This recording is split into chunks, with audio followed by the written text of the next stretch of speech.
Yeah, so as Tyler said, we met pretty auspiciously in Johannesburg. As I remember, we went out to a nice dinner with some folks, and then 2 days later, my family and I were touring the school, Taddy Bletcher's school in South Africa, where I knew that Tyler was there working. I didn't realize he was teaching. So we walked by some classrooms, and we walked by this one particular classroom where there must have been maybe 35 students, average age of 25. There was a youngest-looking professor up in front. Had those things around professors too. And the class was just riveted. He was up there on the board. So I just turned to Taddy and said, "So, where's Tyler?" And he goes, "That's Tyler." So he was up there doing him proud. Well, it's great to be back here again. I think that over the course of years now, 6 years at the Global Center, I've had an opportunity once each year to come and share some thoughts with you. And I was thinking about it on the drive over this morning. This is the latest in the year, the school year, that I probably come. And so started thinking about graduation and commencement, and my two mentees, Tyler and Kelly, were both graduating seniors, and kind of this inflection point now that so many of you are in. My daughter Stephanie, who actually joined us in South Africa 2 years ago, is a graduating senior this year as well. So it's in the family now as far as inflection points and what you do from here. I started thinking that, about 5 years ago, I had a similar inflection point. I was 47 years old. I sold a business that I built with two partners over the course of almost 30 years. And I sold it because I really had a feeling, a sense that I wanted to do something different with the second half of my life than I'd done with the first half. And we were fortunate that we had the ability to set up a family foundation. We had some resources to be able to do some things.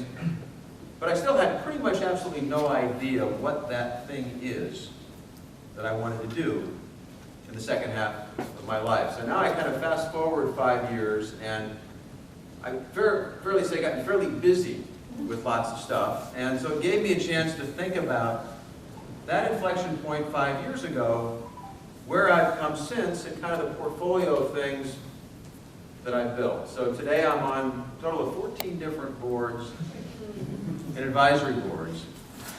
And I'm involved in a ton of different projects. And it's taken me some time to think about how to put them together and how to craft a strategy around them. At the beginning it was a bit more happenstance. What would happen is I'd find absolutely great people like this guy here on my left. And the famous story that I tell about Jerry, whom I'd known from a microcredit fund where he retired 6 years ago, retired on a Friday, goes up the next Monday and says, "Hey, I have a new gig. I'm going to start a Center for Social Entrepreneurship at the University of the Pacific. Can I count on your help?" So I said, "Well, yeah, it's great. I'm in. I love you, man. I'll totally support you. I just have two questions. One, what's social entrepreneurship? And two, where the heck is this University of the Pacific?" So I'm now known by the moniker of some of the classes that I've taught here, Ready, Fire, Aim. And that is the way that it's the way that my partners and I built our business. It's the way I've kind of led my life, which is rather than waiting around. I used to say that our motto at the firm we built, AssetMark, particularly when we got bought by a bigger firm, was we'd rather just do it and ask for forgiveness later than not do it and wait for permission. So I'm just kind of a jump in with 2 feet kind of guy. And it's really worked for me. And what I found is that I've never lamented the things that I've done. The only things I've ever lamented are opportunities that, for whatever reason, I decided to pass up on because I was too busy, etc. And one opportunity that was, I guess, really formidable for me was 2 trips that I had the opportunity to take through Pacific in 2007 and 2008 to Africa. Jerry was on both of them. Joe Johnson was on the second one and led this great opportunity in Rwanda and Uganda to teach a class and then do a contest for business plans.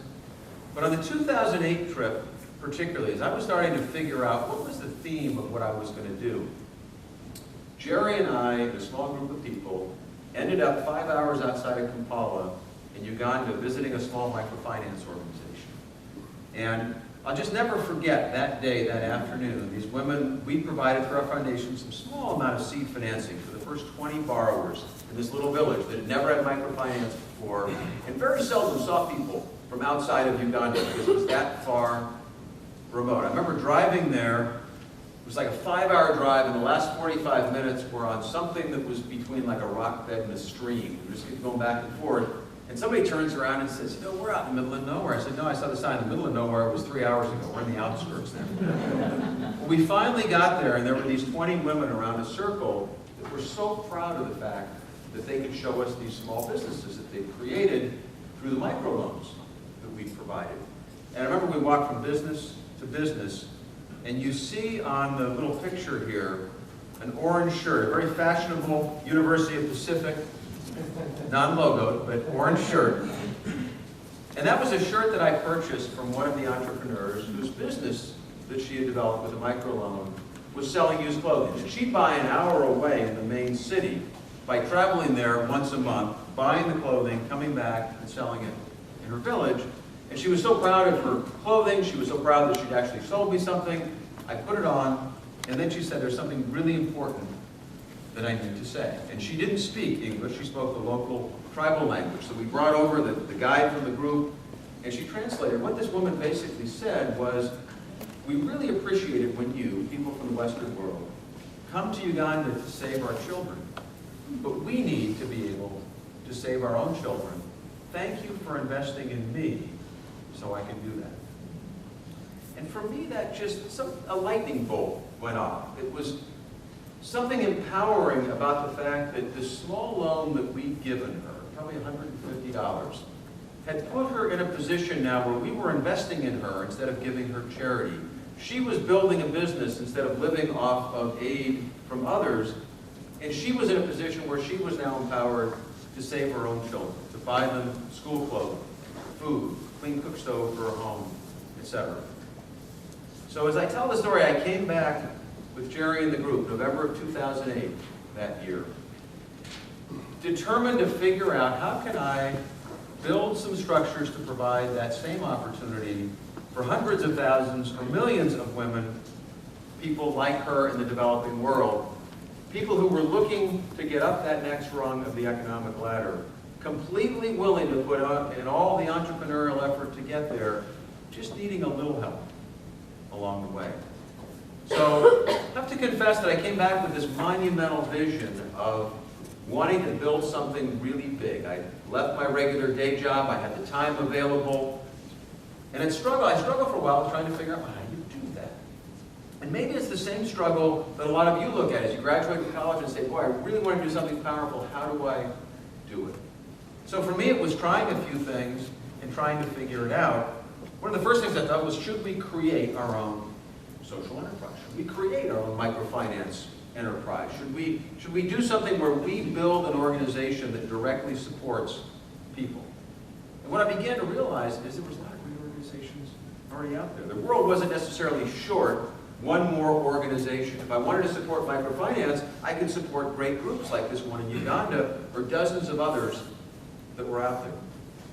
What I began to realize was what was missing was infrastructure in an ecosystem for these organizations to be successful. And while it's the least kind of sexy part of things, everybody wants to go out and start their own organization and put their name on something and do it, I realized that where we might be able to add the most value as a foundation, particularly because we're not the Gates Foundation, so we have several less zeros at the end of our balance sheet. So no matter how much we love a particular issue, I can't write a $10 million check to support the issue. But I have spent 30 years in the financial business building infrastructure and helping people think through systems of how you do things, and I thought maybe I could apply those same skills. Well, fast forward 5 years later, and we've really done that. And we've done it in a way that I think has created a strategy that is replicable now, and I talk to other family foundations about how they can do similar things. So one of the things I love about the Family Foundation is I'm treating it kind of like a business. It's not a for-profit enterprise.